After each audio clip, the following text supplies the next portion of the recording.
اللہ سبحانہ تعالیٰ نے انسان کو پیدا کیا اور اس کو عقل دی. اس عقل کی وجہ سے انسان نے اس زمین میں بہت سی چیزوں کو ایکسپلور کیا اور دنیا میں زندگی گزارنے کے اس نے بہت سے طریقے سیکھے. اس زندگی میں ہم بہت سے کام کرتے ہیں، بہت سی ہماری ضروریات ہیں اور ان کو ہم پورا کرنے کے لیے طرح طرح کے طریقے آزماتے ہیں اور ان میں جو بیسٹ پریکٹسز ہوتی ہیں ان کو اختیار کر لیتے ہیں. ہماری ضرورت ہے کھانا پینا، تو آپ دیکھیں کہ اس میں کتنی ورائٹی ہے اور کتنے طریقے ہیں. اور اب جو کہ دنیا سمٹ گئی ہے ٹیکنالوجی کی وجہ سے، تو لوگوں نے ایک دوسرے سے بھی بہت کچھ سیکھا، مشرق نے مغرب سے، مغرب نے مشرق سے. جس ملک میں بھی جائیں ہر طرح کے کھانے اویلیبل ہیں. اسی طرح لباس کے معاملے میں، اسی طرح ہاؤسنگ کے معاملے میں، یعنی بہت ساری چیزیں ہیں جو انسانوں نے اپنی عقل استعمال کر کے، اپنی صلاحیتوں کو استعمال کرتے، ترقی کرتے کرتے اپنی صرف ضروریات نہیں بلکہ اپنی خواہشات کو بھی پورا کرنے کے بہت سے طریقے نکال لیے ہیں. اسی طرح انسان کا لباس ہے، انسان کے باقی زندگی کے کام کاج ہیں. لیکن اللہ سبحانہ تعالیٰ نے انسان کو صرف جسم نہیں دیا اور صرف جسم کی ضروریات نہیں دی کہ جس میں انسان عقل استعمال کرے. انسان کو اللہ نے روح بھی دی ہے اور اس کی اپنی ضروریات ہیں اور اس کے اپنے تقاضے ہیں. لیکن روح کی ضروریات پوری کرنے کے لیے اللہ سبحانہ تعالیٰ نے انسان کو صرف عقل کے حوالے نہیں کیا کہ وہ اپنی عقل سے سوچے کہ اس کو کیا کرنا چاہیے اور کیا نہیں کرنا چاہیے. پھر یہ بات بھی ہے کہ انسان اس دنیا میں اکیلا نہیں ہے. ہم کہیں بھی کسی آئی لینڈ پہ جا کے نہیں رہ سکتے، ہمیں انسانوں کے ساتھ رہنے کی ضرورت ہوتی ہے. پھر ان انسانوں کے ساتھ کیسے معاملہ کرنا چاہیے، ان کو ہم کیسے خوش رکھ سکتے ہیں، وہ ہمیں کیسے خوش رکھ سکتے ہیں. ہماری ان تمام ضروریات کو پورا کرنے کے لیے، یعنی ہماری روح کی ضروریات، ہماری انسانوں کے ساتھ معاملہ کرنے کی ضروریات اور اسی طرح دیگر کچھ اور ضروریات بھی ایسی ہیں کہ جن کو انسان صرف اپنی عقل کی بنا پہ پورا نہیں کر سکتا. اس کے لیے اللہ سبحانہ تعالیٰ نے رسول بھیجے، ان پر کتابیں بھیجی. رسولوں نے انسانوں کو جینے کا ڈھنگ سکھایا، اچھے برے کا فرق بتایا، عقل کی رہنمائی کی اور انسانوں کو خوشگوار زندگی بسر کرنے کا طریقہ سکھایا. عام طور پر انسان کی غلط فہمی رہی ہے اور وہ یہ سمجھتا رہا ہے کہ اگر اس کی خواہشات پوری ہو جائیں گی تو اس کو ایک خوشگوار زندگی مل جائے گی، تو خوش ہو جائے گا. اسی لیے ہم دیکھتے ہیں کہ ہم اپنی خواہشات کی تکمیل میں بھاگ دوڑ کرتے ہیں، لیکن کچھ ہی عرصے کے بعد ہمیں پتہ چلتا ہے کہ جو کچھ ہم زندگی میں چاہتے تھے وہ سب کچھ تو مل گیا، پر دل اب بھی خوش کیوں نہیں؟ وہ کس چیز کی کمی ہے؟ وہ اندر ایک ویکیوم سا کیوں ہے، ایک خلا کیوں ہے، ایک اداسی سی کیوں ہے، ایک بے اطمینانی اور بے سکونی سی کیوں ہے؟ وہ کیسے دور ہوگی؟ اس کے لیے انسانوں نے اپنے اپنے طریقے ایجاد کیے اور اپنے طریقوں سے اس ضرورت کو پورا کرنے کی کوشش کی، لیکن ناکام رہا. ہاں، اللہ کے وہ سمجھدار بندے جنہوں نے پیغمبروں کی بات کو مان لیا اور اس کے مطابق اپنی زندگی کو ڈھال لیا اور اللہ سبحانہ تعالیٰ کو پہچان لیا اور اس کے بندے بن کے رہے، تو انہوں نے اپنی زندگی کو بھی خوشگوار بنا لیا. اور پھر انہوں نے یہ جان لیا کہ زندگی صرف یہ نہیں ہے، یہ تو ایک امتحان کے لیے، زندگی تو اس کے بعد شروع ہوگی. لہٰذا انہوں نے اس زمین پر وہ کام کیے کہ جس سے ان کی دنیا بھی سنورے اور عاقبت بھی سنورے. بہرحال آج میں کچھ وہ باتیں آپ سے کروں گی کہ جس سے آپ کو اس دنیا میں اچھی سی زندگی بسر کرنے کے کچھ اصول، کچھ ضابطے ہاتھ آئیں، تاکہ ہم یہاں بھی سکون سے زندگی بسر کر سکیں اور بحیثیت مسلمان، چونکہ ہمارا ایمان ہے کہ مرنے کے بعد ہم دوبارہ اٹھائے جائیں گے. جیسے اللہ تعالیٰ نے پہلی دفعہ پیدا کیا، اس کے لیے کچھ مشکل نہیں کہ وہ ہمیں دوبارہ بھی پیدا کر دے. یعنی دوبارہ کی زندگی کا ثبوت کیا ہے؟ پہلی دفعہ پیدا ہونا. یہ زندگی دلیل ہے اس بات پر کہ مرنے کے بعد ایک اور زندگی بھی ہو سکتی ہے اور ہم سب دوبارہ اٹھائے جائیں گے. اور جب اٹھائے جائیں گے پھر اللہ تعالیٰ کے حضور پیش کیے جائیں گے اور پھر ہمارے اعمال تولے جائیں گے اور پھر اس کے مطابق ہمارا ٹھکانہ بنے گا. کچھ لوگ جنت میں جائیں گے، کچھ جہنم میں جائیں گے. جنت میں جانے والوں کے بھی درجات ہیں اور جہنم میں جانے والوں کے بھی درکات ہیں. عربی زبان میں درجہ کہتے ہیں جو اوپر کو چیز جاتی ہے، اور درک کہتے ہیں جو نیچے کو جاتی ہے. ان المنافقین فی الدرک الاسفل، یعنی سب سے نچلے گڑھے میں منافق ہوں گے. تو کچھ لوگ جنت میں جو جائیں گے، جنت میں بھی ان کے درجات ہوں گے. جنت کے بارے میں ایک روایت میں آتا ہے کہ اس کے 100 درجے. کچھ لوگ پہلے درجے پہ ہوں گے، کچھ 20ویں پہ ہوں گے، کچھ 30ویں پہ اور کچھ آخری جنت الفردوس میں ہوں گے. اور یہ درجات کس بنا پر ہوں گے؟ قرآن مجید میں آتا ہے لِكُلٍّ دَرَجَاتٌ مِّمَّا عَمِلُوا، ہر ایک کے درجات ہیں اس کے مطابق جو انہوں نے عمل کیے، یعنی جیسے عمل ہوں گے، جتنے عمل ہوں گے اس کے مطابق درجہ ملے گا۔ دنیا میں بھی انسان جیسے جتنی کمائی کرتا ہے، محنت کرتا ہے، کام کرتا ہے، اتنا مال اکٹھا کر لیتا ہے۔ عمل کا بھی یہی حال ہے، جتنا انسان عمل کرتا ہے، کوشش کرتا ہے، اور اس کے مطابق پھر آخرت کے درجات کما لیتا ہے۔ اب یہ ہماری اپنی چوائس ہے کہ ہم اپنے لیے کیا چاہتے ہیں۔ بہرحال خوشگوار زندگی بسر کرنے کا پہلا اصول یہی ہے جو قرآن نے ہمیں دیا ہے کہ انسان عمل صالح پر، نیک کاموں پر، خیر کے کاموں پر توجہ کرے اور ان کو بجا لانے کی کوشش کرے۔ اس میں ہم سورۃ النحل میں دیکھتے ہیں، آیت نمبر 97 ہے، من عمل صالحا من ذکر او انثى وهو مؤمن فلنحيينه حياة طيبة وَلَنَجْزِيَنَّهُمْ أَجْرَهُمْ بِأَحْسَنِ مَا كَانُوا يَعْمَلُونَ۔ جو کوئی نیک عمل کرے گا، جو بھی کوئی اچھا کام کرے گا، خواہ مرد ہو یا عورت ہو، شرط یہ کہ وہ مومن ہو، وَهُوَ مُؤْمِنٌ فَلَنُحْيِيَنَّهُ حَيَاةً طَيِّبَةً، تو ہم اس کو ضرور عمدہ زندگی بسر کروائیں گے۔ حیات طیبہ، یہ آخرت کی بات نہیں ہو رہی، یہ دنیا کی بات ہو رہی ہے کہ دنیا میں بھی اس کو ایک اچھی پیور لائف ملے گی، صاف ستھری زندگی ملے گی، اور اس کا تعلق انسان کے ظاہر سے بھی ہے اور انسان کے دل سے بھی ہے۔ اور پھر اس کے بعد وَلَنَجْزِيَنَّهُمْ أَجْرَهُمْ، ان کو ان کے اعمال کا بدلہ بھی ضرور دیں گے، بِأَحْسَنِ مَا كَانُوا يَعْمَلُونَ، اس بہترین طریقے پر جو وہ عمل کرتے تھے، یعنی جس کوالٹی کا، جس درجے کا وہ عمل کرتے ہوں گے اسی درجے کے مطابق ان کو وہاں بدلہ بھی دیا جائے گا۔ اس لیے ہمارا فوکس اس بات پر ہونا چاہیے کہ ہم اپنی زندگی میں نیک اعمال کی طرف متوجہ ہوں، لیکن نیک اعمال سے پہلے ایمان ضروری ہوتا ہے، یعنی ہمیں اپنے ایمان پر کام کرنے کی ضرورت ہے۔ وہ مؤمن شرط ہے، اگر ایمان نہیں ہے تو آپ دیکھیں اچھے کام تو دنیا میں ہر کوئی کم کوئی زیادہ اچھے کام کرتا ہے، بلکہ بہت سے نان مسلم ایسے ہیں جو شاید مسلمانوں سے بھی زیادہ اچھے کام کر رہے ہوں، انسانیت کی بھلائی کے کام کر رہے ہوں، لیکن وہ فائدہ نہیں دیتے جب تک کہ وہ اللہ کے لیے نہ کیے جائیں اور اللہ پر ایمان لا کر نہ کیے جائیں۔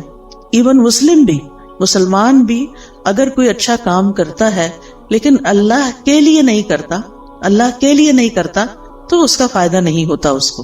اگر وہ اپنا کام دکھاوے کے لیے کر رہا ہے، دوسروں کو خوش کرنے کے لیے کر رہا ہے، تو اس کا وہ فائدہ نہ ہوگا۔ لہٰذا پہلا کام کیا کرنا ہے ہمیں کہ ہمیں اپنے ایمان پر کام کرنا ہے۔ ہمیں دیکھنا ہے کہ ہمارا ایمان کس کس چیز سے بڑھتا ہے اور کس کس چیز سے بڑھے گا۔ لہٰذا بہت ضروری ہے کہ ہم وہ کام کریں جس سے ہمارا ایمان بڑھے۔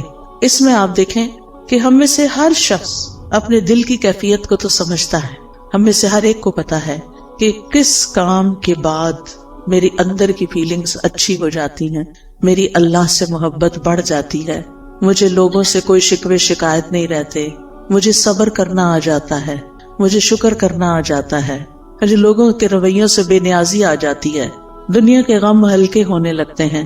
وہ کون سی چیز ہے؟ اس راز کو پائیں۔ جس نے اس راز کو پا لیا وہ کامیاب ہو گیا، کیونکہ بہت سے لوگ بھٹکتے رہتے ہیں اندھیروں میں، سب کچھ جاننے کے باوجود بھی ان کو یہ نہیں پتا چلتا کہ ان کے دل کا چین، سکون، اطمینان، خوشی کس چیز میں ہے۔ سب کچھ ہوتے ہوئے بھی وہ پریشان کیوں رہتے ہیں؟ سب کچھ ہوتے ہوئے بھی کسی چیز کی کمی کا احساس کیوں رہتا ہے؟ لہٰذا ہم میں سے ہر ایک کو مختلف چیزیں ٹرائی کرنی چاہیے، تجربہ کرنا چاہیے۔ وہ کون سی بات ہے، وہ کون سا کلام ہے، وہ کون سی مجلس ہے، وہ کون سا انسان ہے، وہ کون سی محنت اور کوشش ہے کہ جس کے بعد مجھے ایک سیٹسفیکشن نصیب ہوتی ہے، اور جس چیز کے بعد آپ کو ملے اس چیز کو پھر دوبارہ دہرانا چاہیے۔ وہ قرآن مجید کا پڑھنا بھی ہو سکتا ہے، وہ اللہ کا ذکر بھی ہو سکتا ہے، وہ بندوں کی خدمت بھی ہو سکتی ہے۔ اگر یہ سارے کام اللہ کی خاطر ہو رہے ہوں، کسی کو دکھانے کے لیے نہ ہو رہے ہوں، وہ صدقہ خیرات بھی ہو سکتا ہے۔ نبی صلی اللہ علیہ وسلم نے فرمایا کہ تم آگ سے بچو خواہ کھجور کا ایک ٹکڑا، یعنی پوری کھجور بھی نہیں، بشق تمرہ، شق کہتے ہیں یعنی اگر جب اس کو 2 حصوں میں توڑا جائے تو وہ ہر 2 حصہ شق جانب یعنی اس کا ایک پیس جو ہے کھجور کا ایک پیس اندر تو گٹلی ہوتی، اگر وہ پوری کھجور بھی نہیں دے سکتے، آدھی کھجور دے کے بھی تم اس کو پا سکتے ہو، یعنی آگ سے بچ سکتے ہو، تو ایسا ضرور کرو۔ کہنے کا مطلب یہ ہے کہ ہم اپنی زندگی میں صرف اپنی خواہشات کی تکمیل نہ کریں، صرف اپنی خواہشات کے پیچھے نہ دوڑتے رہیں، بلکہ ان کاموں کے پیچھے جائیں، خواہ ان میں محنت لگتی ہو، خواہ ان میں تکلیف ہوتی ہو، خواہ ان میں کچھ قربانی کرنی پڑتی ہو، لیکن اس کے نتیجے میں ہمیں سکون قلب حاصل ہوتا ہو۔ امام ابن تیمیہ نے کہا تھا کہ انسان کے لیے ایک جنت دنیا میں ہے اور ایک آخرت میں ہے۔ جو دنیا کی جنت میں داخل نہیں ہوا وہ آخرت کی جنت میں داخل نہیں ہو سکتا۔ وہ دنیا کی جنت کیا ہے؟ وہ دنیا کی جنت دل کا سکون ہے، دل کی راحت ہے، دل کی ٹھنڈک ہے، دل کا اطمینان ہے، دل کی خوشی ہے، کہ جس سے انسان ہر طرح کے حالات میں ایک پرسکون انسان رہتا ہے۔ اس کے لیے ہر شخص کو خود محنت کرنا ہے، اور اصول میں نے آپ کو دے دیا کہ اس کی جو ہے وہ ایمان لا کر عمل صالح ہے، نیک عمل ہے۔ لیکن وہ نیک عمل کیا کیا ہے، ان کا علم حاصل کرنا ضروری ہے کہ کون کون سے کام اللہ تعالیٰ کو پسند ہے۔ پھر اسی طرح آپ دیکھیے کہ دوسری چیز جو انسان کو خوشی دیتی ہے وہ انسانوں کے ساتھ احسان کا معاملہ ہے، چاہے زبان کے ساتھ چاہے کام کے ساتھ۔ یعنی جب آپ کسی کے ساتھ اچھا بول لیتے ہیں، صرف اس کے ساتھ نہیں جو آپ کے ساتھ اچھی طرح بات کرتا ہے، اس کے ساتھ بھی جو آپ سے اچھی طرح بات نہیں کرتا اور کبھی بھی نہیں کرتا۔ ہم میں سے ہر شخص کی زندگی میں کچھ لوگ ایسے ضرور ہوتے ہیں کہ ہم ان کے ساتھ اچھا کرتے بھی رہیں پھر بھی وہ ویسے ہی رہتے ہیں جیسے وہ ہوتے ہیں۔ لیکن ایسی جگہ پر جب انسان اپنی سیٹسفیکشن کے لیے اچھا کرتا ہے تو مزہ نہیں آتا، لیکن جب اللہ کے لیے کرتا ہے تو اس کا دل خوش ہو جاتا ہے کہ میں نے وہاں نیکی کی، میں نے اس کے ساتھ نیکی کی جس سے مجھے کوئی جواب نہیں ملنا۔ لہذا قولوا للناس حسنا، لوگوں سے جب بھی بات کریں، چاہے آپ کے ملازم ہوں، چاہے آپ کے رشتہ دار ہوں، چاہے آپ کہیں کام کرتے ہیں تو آپ کے کولیگز ہوں، چاہے آپ کہیں پڑھاتے ہیں تو آپ کے شاگرد ہوں، کوئی بھی ہو، بڑوں کے ساتھ پھر بھی انسان عزت کا اور احترام کا ایک معاملہ کرتا ہے، لیکن عموماً اپنے جیسوں کے ساتھ پھر ویسا ہی کرتا ہے جیسے اس کے ساتھ کیا جا رہا ہوتا ہے، اور اس کو ہم جسٹیفائی بھی کرتے ہیں۔ ہم یہ کہتے ہیں وہ بھی تو کرتا ہے نا، وہ بھی تو ایسے ہی کرتا ہے، ایسے کو تیسا ہی ہونا چاہیے۔ یہ اصول ہم نے خود بنا لیا، ایسے کو تیسا، یہ قرآن سے ٹکراتا ہے۔ ایسے کو تیسا نہیں، جو برا کرے ہمیں کیا تعلیم دی گئی ہے کہ ہم اس کے ساتھ اچھا کریں۔ ادفع باللتی ہی احسن، برائی کو اس طریقے سے دور کرو جو زیادہ اچھا طریقہ ہو۔ تو انسانوں کے ساتھ احسان بات کے ذریعے بھی، کوئی اچھی بات ان کو بتائیں، کوئی اچھا مشورہ دیں، اگر ان کو کوئی پریشانی ہے یا ان کو کسی بات میں کوئی مشکل پیش آئی ہوئی ہے تو ان کی اس مشکل کا حل تلاش کرنا۔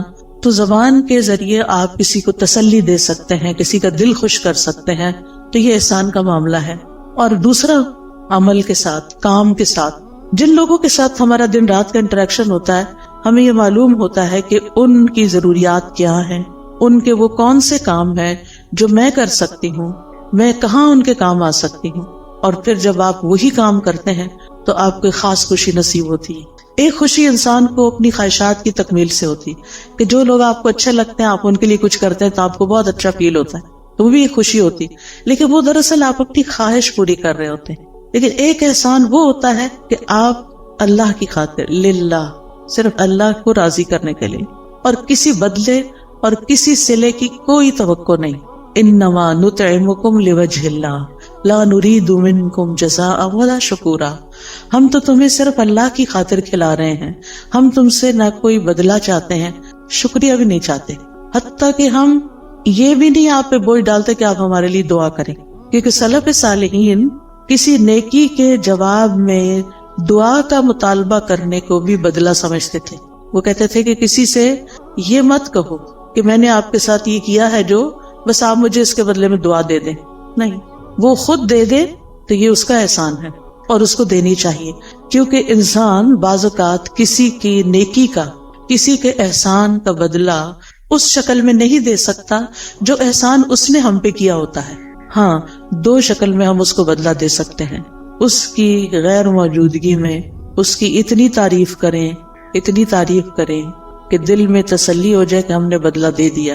یہ بدلہ دینے کا ایک طریقہ ہے، مثلاً کسی نے آپ کو پانی پلایا، اب وہ پلا کے تو کہیں چلا گیا، کوئی اجنبی تھا راہ گزرتے ہوئے، آپ سفر کر رہے تھے، آپ کو پیاس لگی، آپ نے کسی سے کہا کہ یہ پانی مجھے دے دو، اس نے دیا، وہ چلا، بات ختم، نہ آپ اس کو جانتے نہ وہ آپ کو جانتے، اب آپ بدلہ کہاں سے دیں گے اس کو؟ وہ تو 1 منٹ کے لیے ٹھہرا بھی نہیں کہ آپ سے شکریہ یا کوئی نذرانہ وصول کرے۔ اب آپ کی پیاس بجھی تو آپ کے دل سے دعا اٹھی، یہ آپ کا اپنا فرض بنتا ہے کہ آپ اس کے لیے کچھ کریں، اور بہترین چیز آپ کیا کر سکتے ہیں کہ اس کے لیے دعا دے سکتے ہیں، اور پھر اپنی منزل پہ پہنچ کے اس کی تعریف کر سکتے ہیں کہ ایسا اور ایسا شخص مجھے راستے میں ملا کہ جس کی یہ اور یہ خوبیاں تھیں، اور اگر کوئی کسی کو جانتا ہو تو اس وقت بھی۔ عام طور پر آپ دیکھیے کہ ہم اپنی مجلسوں میں جب بھی کسی کا ذکر کرتے ہیں عموماً نیگیٹو وے میں کرتے ہیں، اچھے انداز میں کم ہی کرتے ہیں اور کم ہی لوگوں کا کرتے ہیں، حتیٰ کہ اپنے والدین کے لیے بھی ہماری زبان سے اچھے الفاظ کم ہی نکلتے ہیں۔ ان سے بڑھ کے تو ہم پر کبھی کسی نے احسان نہیں کیا۔ ہم سب سوچیں کہ ہم سب اپنے والدین کا، ان کے تو کئی ایک حقوق ہے نا، ان میں سے ایک یہ ہے کہ ان کی زندگی میں بھی اور ان کے مرنے کے بعد بھی ان کو اچھے الفاظ سے یاد کیا جائے۔ ہم جب بہن بھائی آپس میں مل کے بیٹھتے ہیں تو اپنے والدین کی کتنی خوبیاں بیان کرتے ہیں، یا اپنے دوستوں میں بیٹھتے ہیں یا ان کے دوستوں کے ساتھ بیٹھتے ہیں تو ان کی کتنی نیکیاں یا کتنے احسان ہمیں تو یاد بھی نہیں رہتا، ہم تو دیکھتے بھی نہیں کہ یہ احسان ہے ان کا۔ پھر اسی طرح اور لوگ ہوتے ہیں ہماری زندگی میں جنہوں نے ہم پہ احسان کیا ہوتے ہیں، کوئی نانی دادی ہوتی ہے، کوئی اور ٹیچر ہوتی ہے، کوئی رشتہ دار ہوتی ہے، کئی لوگ ہوتے ہیں نا۔ ایک انسان جب گرو کرتا ہے، بڑا ہوتا ہے، تو کئی لوگوں کا اس میں ہاتھ ہوتا ہے، آپ تنہا کچھ بھی نہیں ہے۔ آج ہم جو کچھ بھی ہیں اس میں بے شمار لوگوں کا تعاون ہے، ہماری شخصیت کو بنانے میں، ہمیں کسی قابل بنانے میں کہ ہم بڑے ہو کر کچھ کرنے کے قابل ہو سکیں۔ اس میں اس شخص کا بھی ہاتھ ہے جس نے بچپن میں ہمیں انگلی پکڑ کے چلنا سکھایا تھا، ہمیں دانت صاف کرنے سکھائے تھے۔ بعض اوقات وہ مدر ہوتی ہے، بعض اوقات وہ مدر کی کوئی ہیلپر ہوتی ہے۔ کتنے بے شمار لوگوں کا ہم پر احسان ہے۔ ہم سوچیں کہ ہم نے اپنے محسنین میں سے کتنے محسنوں کو اچھے لفظوں میں کبھی یاد کیا، اور آپ دیکھیں کہ ہمارے منہ سے جو لفظ نکلتے ہیں نا، ان کا سب سے پہلے براہ راست امپیکٹ خود ہمارے اپنے اوپر پڑتا ہے۔ جب ہم اچھی بات کرتے ہیں تو اس کا اچھا اثر خود اپنے اوپر پڑتا ہے، آپ اپنا دل خوش ہوتا ہے، اور جب ہم کسی کی بری بات کرتے ہیں یا سنتے ہیں تو اس کا برا اثر آپ کے اپنے اوپر بھی پڑتا ہے۔ یہ ہو نہیں سکتا کہ آپ اس سے پھر بچ جائیں، کہ آپ کسی کو کچھ سنا دیں، اور سے کوئی شخص کسی کو کوئی گالیاں دے رہا ہے تو یہ تو نہیں ہوتا کہ وہ اٹھا کے صرف اس پہ کچھ پھینک رہا ہے، وہ اپنے آپ کو اپنے کانوں کے ذریعے اپنے دل پہ بھی پھینک رہا ہے۔ تو ان احسنتم احسنتم لانفسکم، اگر تم اچھا کرو گے تو اپنی ذات کے لیے اچھا کرو گے۔ انسان جب اچھا کرتا ہے اپنے ہی لیے اچھا کرتا ہے۔ اسی طرح خوشگوار زندگی بسر کرنے کے لیے بڑا ضروری ہوتا ہے، ایک اچھی زندگی بسر کرنے کے لیے، کہ انسان کسی اچھے کام میں مصروف رہے۔ ایک تو وہ کام ہوتے ہیں نا جو ہمیں کرنے پڑ جاتے ہیں، جو مجبوری سے ہم کرتے ہیں، ہمارے اوپر وہ ڈال دیے جاتے ہیں۔ مثلاً آپ بیٹی ہیں، گھر میں رہتی ہیں، تو آپ کی والدہ نے آپ کو کچھ کام کہہ دیے ہیں کہ یہ تم نے کرنے، جیسے ہم اپنے بچوں کے ساتھ کرتے ہیں، کچھ کام بیٹے کے ذمہ، کچھ بیٹی کے ذمہ، کچھ وہ تو کرنا ہی ہے، کہ آپ کا فرض بنتا ہے کہ آپ جس گھر میں رہتے ہیں، جہاں سے آپ سارے فائدے اٹھاتے ہیں، وہاں آپ پے بیک بھی کریں، کچھ نہ کچھ واپس لوٹائیں، کچھ نہ کچھ اس گھر کی خیر خواہی کریں۔ لیکن یہ کافی نہیں ہے، یہ تو فرض کے درجے میں ہے نا۔ جو احسان ہوتا ہے نا وہ فرض سے آگے کی چیز ہوتی ہے، ٹھیک ہے نا۔ مثلاً حدیث سے جبریل میں احسان کی تعریف کیا کی گئی ہے؟ ان تعبد اللہ کأنک تراہ۔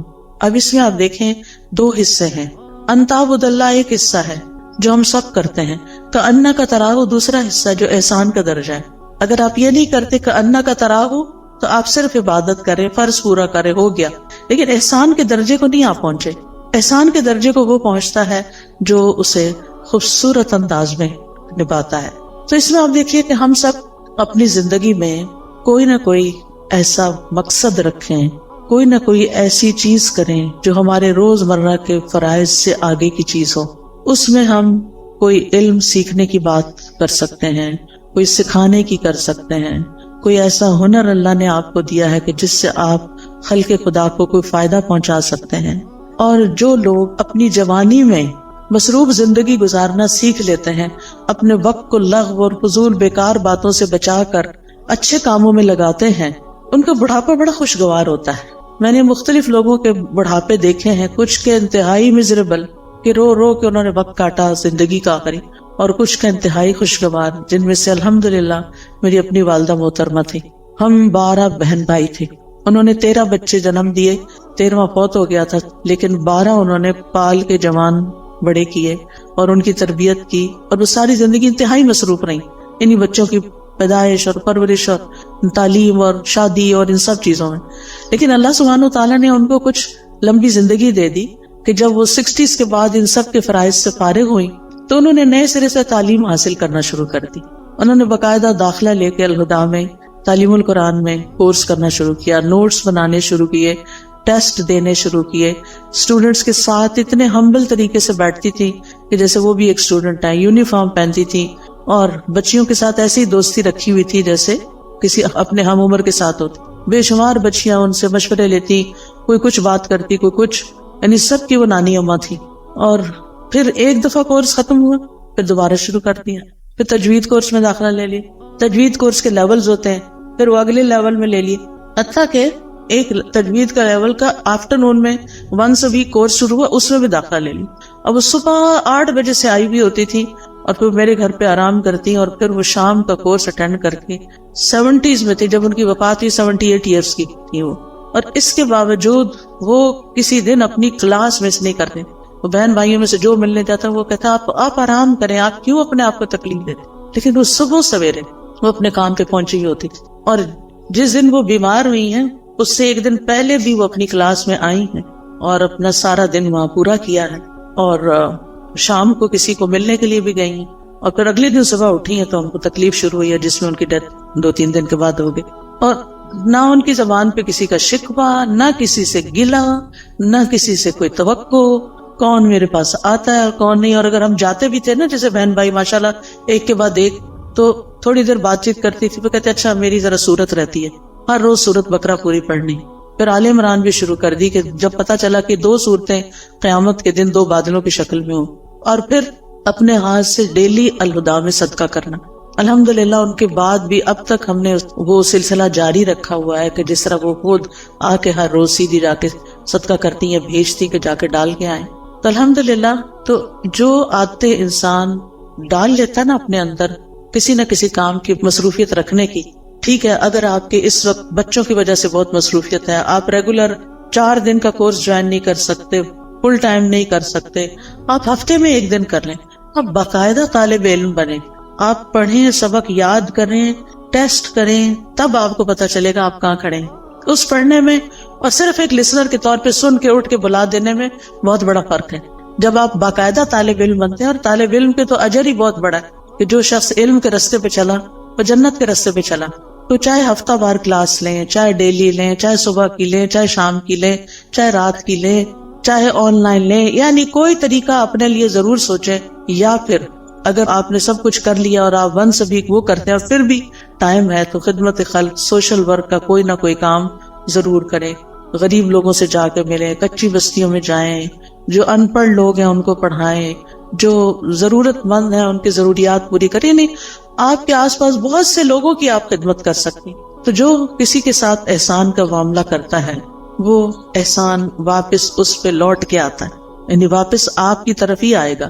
دنیا میں بھی آپ کو فائدہ دے گا، آپ کی زندگی خوشگوار ہو جائے گی، آپ کے غم دور ہو جائیں گے، اور آخرت میں تو فائدہ دے گا ہی دے گا۔ مسلمان کو جب قبر میں دفن کیا جاتا ہے، اور قبر کی تنہائی تو آپ کو پتا ہے کوئی بھی ساتھ نہیں جاتا، اس وقت صرف عمل ساتھ جاتے ہیں، تو نماز اس کے سرانے کی طرف آ جاتی ہے، صدقہ خیرات اس کے، زکوٰۃ دائیں طرف آ جاتی ہے، روزہ بائیں طرف، اور صدقہ خیرات اور دیگر نیکیاں پاؤں کی طرف۔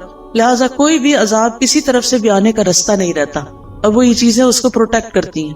لیکن اگر ان میں ہی کمی ہو اور وہی ناقص ہو، پروٹیکشن والی ویک ہو، تو پھر کون بچانے آئے گا؟ وہاں تو رونا دھونا بھی کام نہیں آئے گا۔ لوگ مزے سے اپنے بستروں میں سوئے ہیں، اور قبر کا عذاب سہنے والا اندھیری کوٹڑی میں اکیلے مصیبت میں پڑا ہوا ہے، جس کا کوئی فریادی نہیں ہے، کوئی پوچھنے والا نہیں۔ تو ابھی ہمارے پاس ٹائم ہے، ابھی ہماری زندگی ہے، کیوں نہ ہم ایسے کام کریں کہ اس دنیا میں بھی جئیں تو اطمینان کے ساتھ جئیں، اور آگے بھی اطمینان کے ساتھ رہیں۔ پھر اسی طرح آپ دیکھیں کہ ایک اور چیز کا آپ خیال رکھیں کہ ماضی میں جو کچھ ہو چکا اس پر غمگین نہ رہا کریں، ریگریٹس نہ کیا کریں، بہت بس توبہ کر لیا کریں۔ جو ہو چکا سو ہو چکا، اب وہ ہاتھ سے نکل چکا ہے، اب ہمارا معاملہ اللہ تعالیٰ کے ساتھ ہے، اور وہ غفور الرحیم ہے، رحمان الرحیم ہے، لہٰذا اس سے ہم اچھا حسن ظن رکھتے ہیں کہ وہ ہمیں معاف کر دے گا. لہٰذا جتنی بھی غلطیاں جو جانتے اور جو نہیں جانتے ان سب پر ہم توبہ کرتے رہیں، استغفار کرتے رہیں، لیکن غم نہ کریں، کیونکہ بعضوں کے شیطان انسان کو غمگین رکھتا ہے. وہ کیا چاہتا ہے کہ انسان اسی طرح الجھتا رہے اپنے غموں میں اور کچھ نہ کرے. تو آپ نے اس کے پھندے میں نہیں آنا، اسے کہنا کہ میرا معاملہ اللہ کے حوالے ہے، مجھے اپنے رب سے اچھی امید ہے.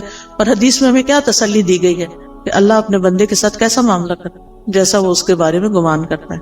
اسی طرح مستقبل کا ہم غم فکر بھی نہ کیا کریں. میں ہمیشہ سوچتی ہوں جس رب نے اب تک پالا ہے، اب تک سنبھالا ہے، آگے بھی وہی رب ہے.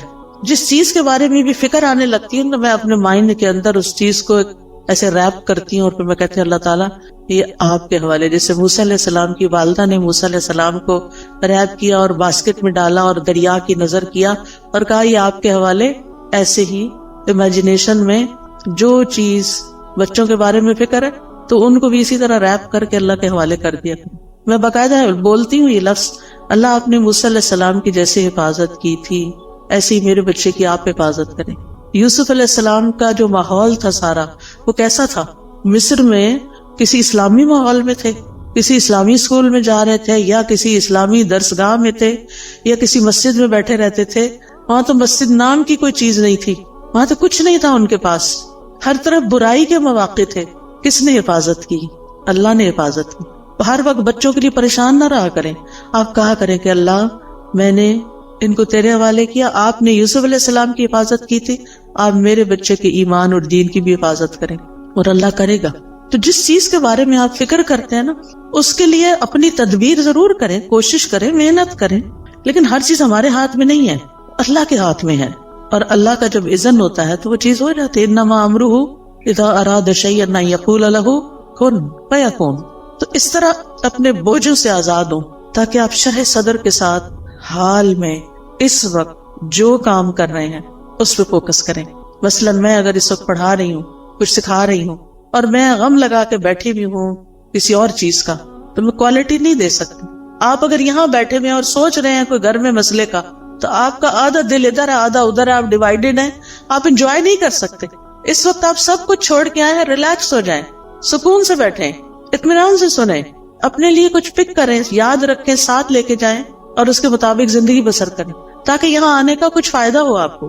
تو اپنے سارے خیالات کو کیا کرنا ہے، اکٹھا کر کے اس نقطے پہ فوکس کرنا ہے جو آپ اس وقت کام کر رہے ہیں. پھر ایک اور چیز جو دلوں کو بڑا اطمینان دیتی ہے اور وہ ہے اللہ کا ذکر. اٹھتے بیٹھتے چلتے پھرتے ہر موقع کا ہمیں ذکر سکھا دیا گیا ہے. آپ سیڑھی چڑھ رہے ہیں تو آپ اللہ اکبر کہیں، آپ اتر رہے ہیں تو سبحان اللہ کہیں، آپ کہیں انٹر ہو رہے ہیں تو بسم اللہ پڑھیں، آپ کہیں سے نکل رہے ہیں تو دعا پڑھ لیں، آپ گاڑی میں بیٹھے ہیں تو دعا پڑھ لیں، آپ گھر میں داخل ہوئے تو پڑھ لیں، آپ گھر سے نکل رہے ہیں تو پڑھ رہے ہیں، کھانا کھانے لگے تو آپ پڑھ لیں، کھانا کھا چکے ہیں تو دعا پڑھ لیں، آپ سونے لگے ہیں تو دعا پڑھ لیں، کوئی آ گیا ہے تو سلام دعا میں دعائیں ہیں. یعنی کون سی چیز ایسی ہے جس کے بارے میں ہمارے دین نے ہمیں رہنمائی نہیں دی اور ہمیں دعائیں نہیں سکھائی؟ ہمیں پتہ نہ ہو تو وہ الگ بات ہے. لہٰذا کثرت سے اللہ کا ذکر. قرآن مجید میں اللہ تعالیٰ اپنے مومن بندوں اور بندیوں کی صفت یہ بیان کرتے ہیں وَالذَّاكِرِينَ اللَّهَ كَثِيرًا وَالذَّاكِرَاتِ کہ وہ کثرت سے اللہ کا ذکر کرنے والے ہیں، مرد بھی اور عورتیں بھی.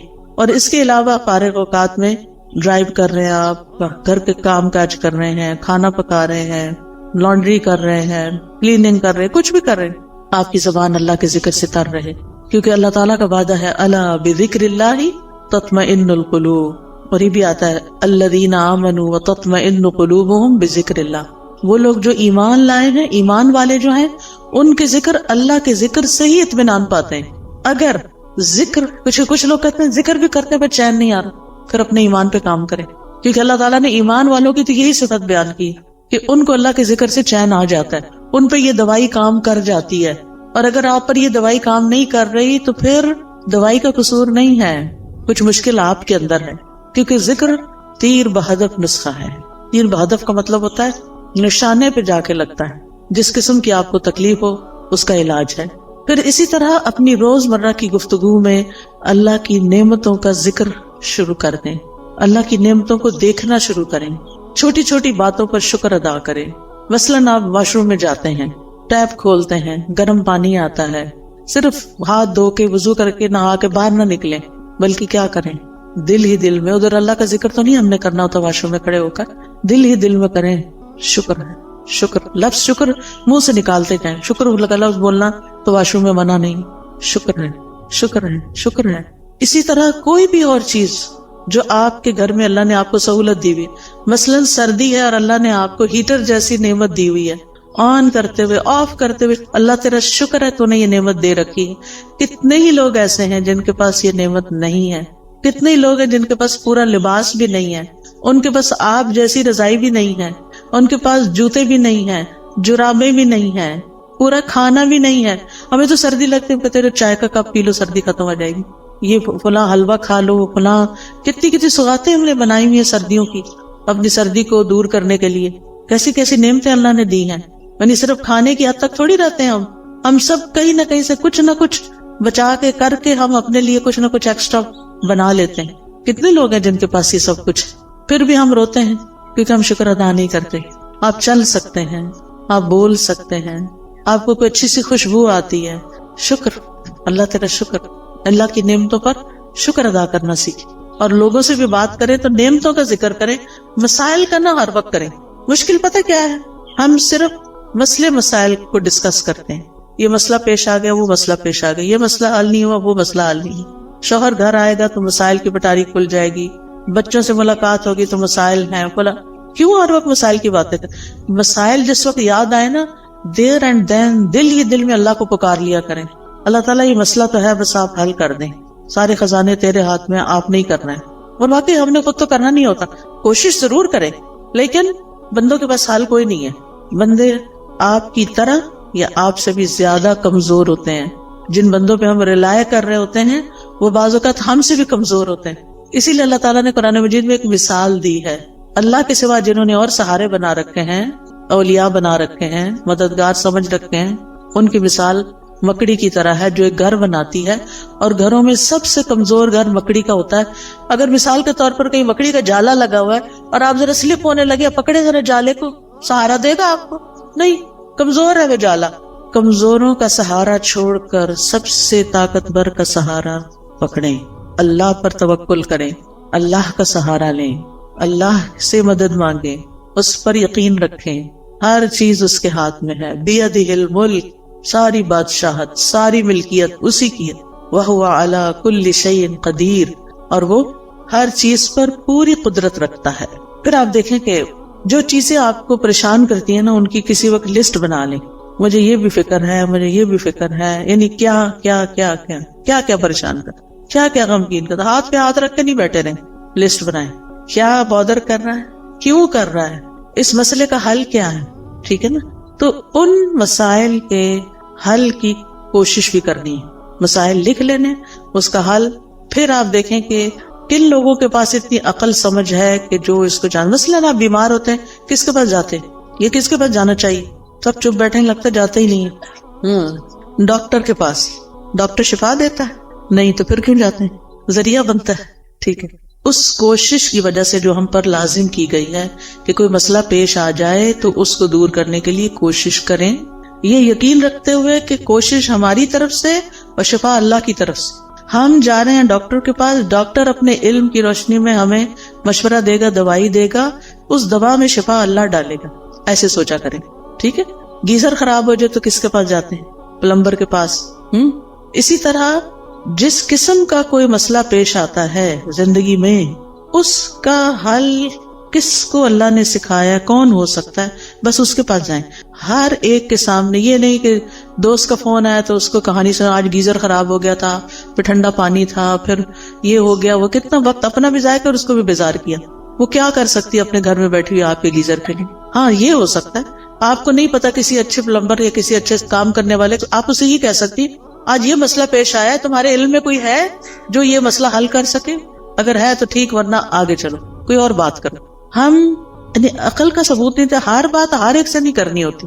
ہم سمجھتے ہیں جو سامنے آ گیا، جو مل گیا، اس کو ہم اپنی کہانی سنا دیں گے کہ مسئلہ حل ہو جائے گا۔ ایسا نہیں ہوتا مسئلہ حل۔ پھر اگر وہ حل نہیں کرتا یا ہم اگر اسے غلط توقع، غلطی ہماری، غلط توقع ہم نے رکھی، پھر اگر مسئلہ حل نہیں ہوا تو پھر ہمیں اس سے شکوہ ہو جاتا ہے، پھر ہم اس سے ناراض ہو جاتے ہیں، اس نے تو میرے لیے کچھ کیا ہی نہیں، بھئی وہ بیچارہ کر ہی نہیں سکتا تھا، غلطی تو آپ کی کہ آپ نے اس کو پکڑا. ٹھیک ہے. اور ویسے بھی جب تک مسئلہ حل نہیں ہوتا نا تو اپنے آپ کو تسلی دینے کے لیے سوچا کریں کہ مجھ سے بھی زیادہ بہت سے لوگ ایسے ہیں جن کے اس سے بھی زیادہ مسائل ہیں. کوئی بیماری آ گئی اللہ نہ کرے، اس میں آپ کیسے پرسکون رہ سکتے ہیں؟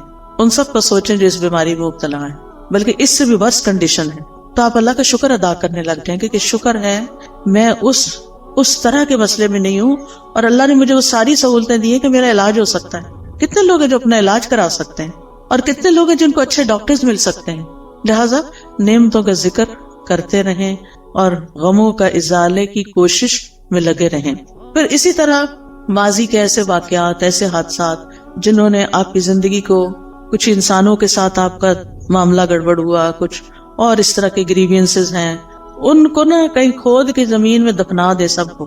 وہ پنجابی میں کہتے ہیں نا مٹی پاؤ، ان پہ لٹرلی مٹی ڈالیں. آپ نا اپنے امیجنیشن سے کام لیا کریں کہ آپ امیجنیشن میں گڑھا کھود رہے ہیں اور پھر اس میں وہ سارا مسئلہ ڈال کے اوپر مٹی ڈال کے دفن کر دیں اور بھلا دیا، بس ختم. کوئی بات بھی کرے تو کہیں الماضی لا یذکر. عربی میں ایک محاورہ ہے الماضی لا یذکر.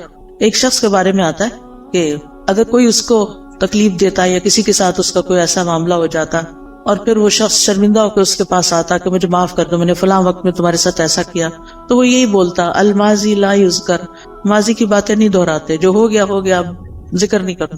کہتے ہیں وہ فوت ہو گیا اور کسی کو خواب میں آیا کہ اللہ نے تمہارے ساتھ کیا معاملہ کیا، تو کہتا کہ الماضی لا یذکر، میرے بھی پچھلے سارے گناہ معاف کر دیے. تو انسان ہے نا، انسانوں سے ہمیں تکلیف پہنچ جاتی ہے لیکن ہم نے رہنا بھی ان کے ساتھ ہوتا ہے. تو پچھلی باتوں کا نہ کھوتے کو ریتے رہا کریں اور دعا کیا کریں اللہ میرے ذہن سے نکال دے یہ باتیں. بعض اوقات یہ ہوتا ہے کہ شادی کے موقع پر کوئی مصائب ہو جاتا ہے، شوہر کی طرف سے ایسی تکلیف پہنچتی ہے یا کسی اور کی طرف سے یا کبھی بچوں کی طرف سے بھی، اور وہ ہرٹ کرتی ہے باقاعدہ. ان سب کو نکال دے زندگی سے ایز اٹ ہوئی نہیں. پھر ایک بڑی خوبصورت دعا ہے نبی صلی اللہ علیہ وسلم کی جو زندگی کو خوبصورت بنانے کے لیے فائدہ مند ہے. اللہم اصلح لی دینی الذی هو عصمت امری واصلح لی دنیای التی فیہا معاشی واصلح لی آخرتی التی فیہا معادی واجعل الحیات زیادۃ لی فی کل خیر واجعل الموت راحۃ لی من کل شر. یہ دعا زبانی یاد کر لیں اور اس کو دن میں کم از کم ایک دفعہ تو ضرور پڑھا کریں، ساری چیزیں ٹھیک ہو جائیں گی. اس میں دین، دنیا، آخرت، ہر چیز کو ٹھیک کرنے کی بات ہے. پھر اسی طرح بعض اوقات انسان اپنے اوپر قابو نہیں پا سکتا، اپنے ہاتھوں مجبور ہوتا ہے، چاہے غصے کا وقت ہو، چاہے غم کا وقت ہو، چاہے خوشی کا وقت ہو. بعض اوقات ہم خوشی میں بھی آپے سے باہر ہو رہے ہوتے ہیں، تو ایسی صورت میں اللہ تعالیٰ سے دعا کیا کریں اللہم رحمتک ارجو فلا تکلنی الی نفسی طرفۃ عین واصلح لی شأنی کلہ لا الہ الا انت. اے اللہ میں تیری رحمت کی امید رکھتی ہوں، تو مجھے میرے نفس کے حوالے ایک آگ جھپکنے کی دیر بھی نہ کرنا، ایک لمحے کے لیے بھی مجھے میرے نفس کے حوالے نہ کرنا، کیونکہ ان النفس لامارۃ بالسوء. یا تو نفس کسی برائی کی طرف لے جائے گا یا نفس کوئی بری بات یاد کر لے گا پچھلی اور اس سے پریشانی کڑی ہو جائے گی. تو لا الہ الا انت، اللہ الہ تو ہی میرا ہے. تو انشاءاللہ یہ دعائیں دل کو مضبوط کرتی ہیں، اور پھر جب دل مضبوط ہو جاتا ہے تو اللہ پہ توکل بڑھ جاتا ہے، اور جو اللہ پہ توکل کرتا ہے اللہ اس سے کافی ہو جاتا ہے. وَمَن يَتَوَكَّلْ عَلَى اللَّهِ فَهُوَ حَسْبُهُ. جو اللہ پہ توکل کرتا ہے اللہ اس کا کام بنا دیتا ہے. پھر اسی طرح یہ ہے کہ اپنی زندگی میں اچھے لوگوں کے حالات زندگی پڑھا کریں، صحابہ کے بارے میں، صحابیات کے بارے میں، نبی صلی اللہ علیہ وسلم کی سیرت، قصص القرآن، کیسے ان لوگوں نے صبر کیا، کیسے زندگیاں گزاری، نیک لوگوں کے حالات، علماء کے حالات، محدثین کے، مفسرین کے، فقہاء کے، جنہوں نے کچھ کام کیے ہیں زندگی میں. آپ کو اس سے بہت خوشی ملے گی. ایسی کتابیں ہیں. جب میں یہاں پڑھتی تھی تو بہت لائبریریاں تھیں. دیال سنگھ لائبریری تھی، آئی ڈونٹ نو ابھی ہے یا نہیں. پھر اسی طرح یہ کلب روڈ پہ لائبریری تھی، میں اس میں بھی جایا کرتی تھی، مال پہ جو کلب روڈ پہ لائبریری. پھر اسی طرح یونیورسٹیز کی لائبریری، کالجز کی لائبریریز، اور جگہوں پہ لائبریری. تو آپ ایسی کتابیں لا کے بھی پڑھ کے واپس کر سکتے ہیں، ورنہ ہی کہ اب تو نیٹ پہ ہر چیز اویلیبل ہے. ایسے لیکچرز اردو اور انگلش میں موجود ہیں جو حیات صحابہ اور صحابیات اور علماء امت کے بارے میں، مسلم ہیروز کے بارے میں موجود ہیں، ان کو سنیں. اس سے یہ ہے کہ آپ کی زندگی صراط مستقیم پہ آئے گی، کیونکہ ہم ہر روز کہتے ہیں اہدنا الصراط المستقیم صراط الذین انعمت علیہم غیر المغضوب علیہم ولا الضالین. تو انشاءاللہ ان لوگوں کی زندگی میں آپ کو بڑی بڑی رہنمائیاں ملیں گی. پھر اسی طرح یہ ہے کہ زندگی میں اعتدال بڑا ضروری ہے. خوشی میں اعتدال، غم میں اعتدال، محبت میں اعتدال، نفرت میں اعتدال، ہر چیز میں توازن اور اعتدال. پھر اسی طرح لوگوں کے رحم و کرم پہ خود کو نہیں چھوڑنا کہ انہوں نے کچھ کہہ دیا تو آپ پریشان ہو گئے، انہوں نے کوئی تعریف کر دی تو آپ خوش ہو گئے. خوشی لوگوں میں نہیں ڈھونڈے، خوشی اپنے اندر ڈھونڈے. within yourself. آپ لوگوں کی مرضی پہ جینا نہ شروع کریں، اللہ کی مرضی پہ جئیں. اب لوگ ایسا لباس چاہتے ہیں تو ہم ویسے بن جائیں.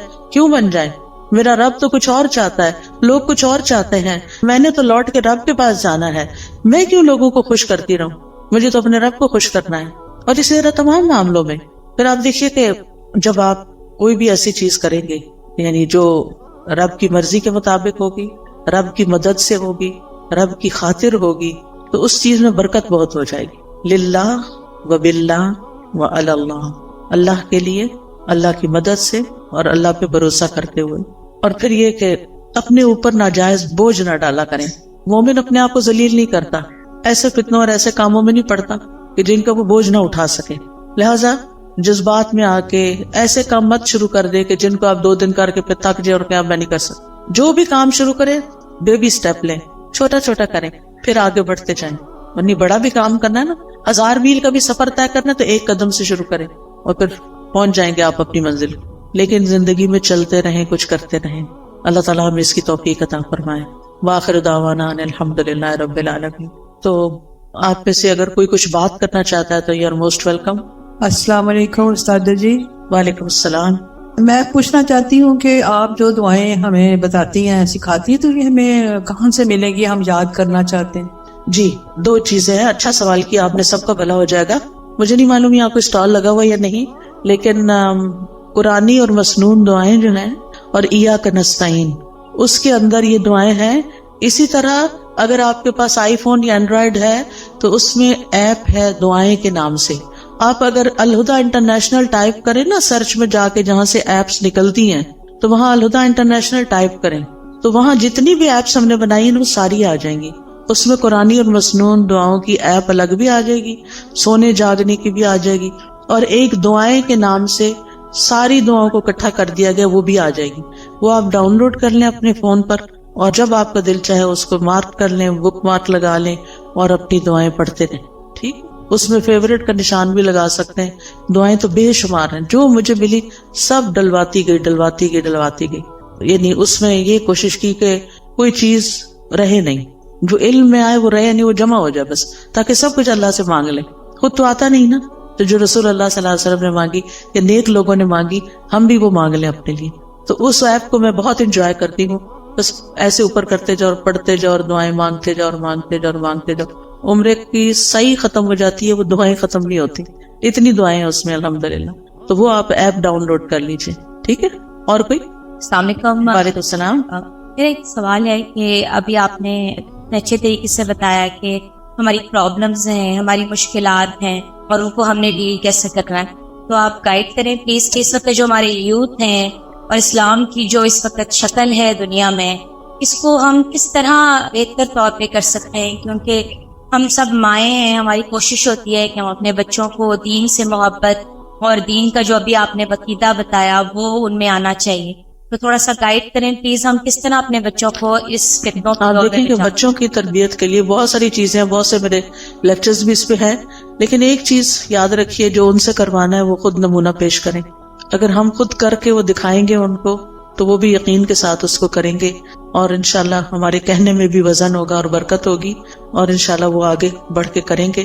ہمیں سے ہر شخص اپنا اور اپنے سے آس پاس کے 10 لوگوں کا ذمہ لے لے کہ ان کی زندگیوں کو قرآن و سنت کے مطابق کرنا ہے، تو آپ دیکھیں کہ بہت جلدی امیج ٹھیک ہو سکتا ہے انشاءاللہ.